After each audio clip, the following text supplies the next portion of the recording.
TIL at GE in the 1920s, as a joke, newly hired engineers would be told to develop an inside frosted light bulb, which was believed to be impossible. In 1925, newly hired Marvin Pipkin got the assignment, and astonished his peers by succeeding. I really wish I could remember the source, but I remember reading a story where some old engineers sent a noob to the supply house to get a skyhook or some bullshit. Though apparently that was an actual thing that the supply house carried. A very, very expensive thing. The firm had an account, and the noob didn't know any better, nor did the supply house have any reason to think he was joking since it was a real part. So dude comes back to the shop with piece of equipment that costs something like $50,000 and an invoice.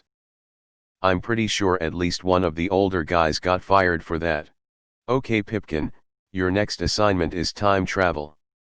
I already did that tomorrow, sir. My first week on a ship I spent an embarrassingly long time hunting down some pipe thread.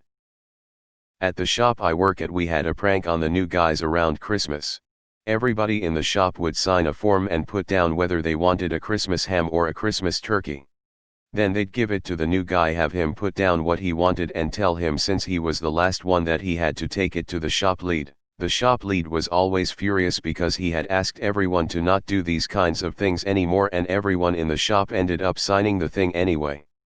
That one stopped when the new guy said something about how great it was that the company would buy the whole shop Christmas dinner and that he had been out of work so long that he didn't know if they were gonna have a turkey that year. Somebody ended up buying the guy a Christmas turkey and the joke stopped, lol. Fuck me, I hated trades pranks. When I was an apprentice tin basher, one journeyman sent me for a pallet stretcher, and I was ribbed so hard for it that I vowed to never be made a fool of again. Later on down the road on the same site a couple weeks later, the other journeyman I worked under sent me to fetch the duck stretchers from his tool pouch, and I told him to go fuck himself. He looked at me, raised an eye, and then just popped off the ladder and walked away. Within a few short minutes he returns with an odd tool in hand, and indeed, duck stretchers are real, and I looked like an ass again. Sometimes there's just no winning. In theatrical lighting, the colored sheets of plastic that are used to add color to the lights are called gels, because at one point they were actually gelatin based. As such they were water soluble. It was a common prank to assign the new guy the task of washing the gels, which would disintegrate in water. Blinker fluid is in short supply. Hate when the Wikipedia source comes up 404, oh well. When I was in the army, we sent new privates to get a box of grid squares. Whenever I hear about GE, I remember the interesting fact about the NBC3 chime sound that always played when the peacock displayed its colors. The national broadcast company was sponsored by General Electric. They didn't want a label or announcement each time the NBC logo was shown, so they used 3 chimes instead to honor GE. They used G, E, and C, for General Electric Company.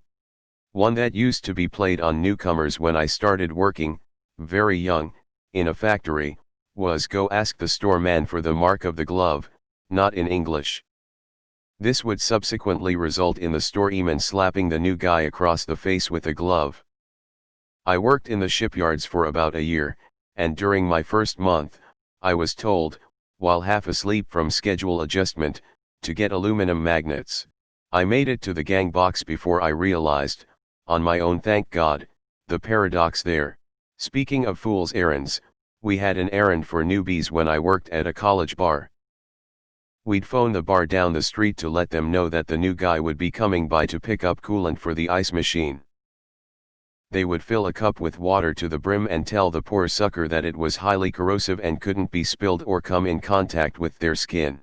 I didn't always work, but every once in a while we'd have some poor sap trying his damnedest to navigate the block back to the bar while not spilling a drop. Worked at a couple mold/machine shops as a teenager/apprentice and had a few of these pranks pulled/attempted on me as I was rather naive. Was told to get an air pump for the forklift tires, which were solid foam. Also got told to look for a 6-inch uterus punch. When I asked the foreman, he told me he only had a 4, but that the owner of the place might be able to help. As a truck driver in training, we used to joke about hauling sailboat fuel when we were empty. Also had the aluminum magnet, being asked to file a magnet, with a steel file, and to head down to the basement. Even when I strongly suspected otherwise, I played along, as it made for some good laughs. Holy shit, the new kid Pipkin actually did it. He frosted a light bulb. Great, tell him we own the patent. Better yet, don't tell him, just give him another 50 cents an hour and put him on that home television thing that Smith is working on. He seems to be struggling. Reminds me of this. https://www.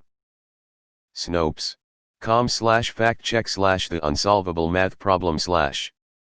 Guy comes into his university math class late, and sees two problems on the board. He assumes they are homework. They're actually examples of unsolvable equations. Comes to class next and tells the professor the homework problems were way harder than he expected, but here they are. He had solved them.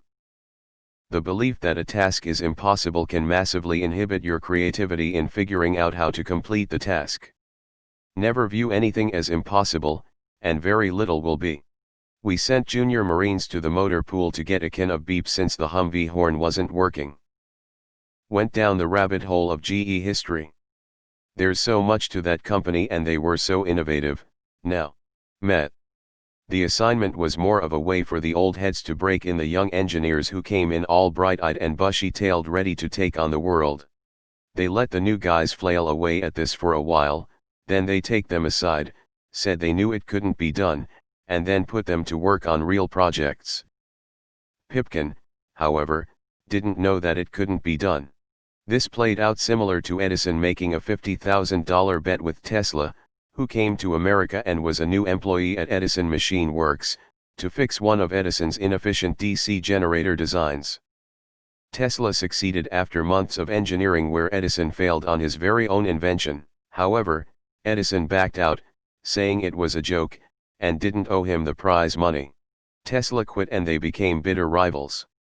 In my tool and mold shop we like to tell new guys to get the key to the basement. We only have the one floor. Machines we use are too heavy to have a floor underneath them without it being like a nuclear bunker in strength. Also the shop was made in like the 20s to 30s. Jimmy, we need a specialty item for a dish tonight. Go to groceries until you find some unshelled cashews. They have to be unshelled. Go.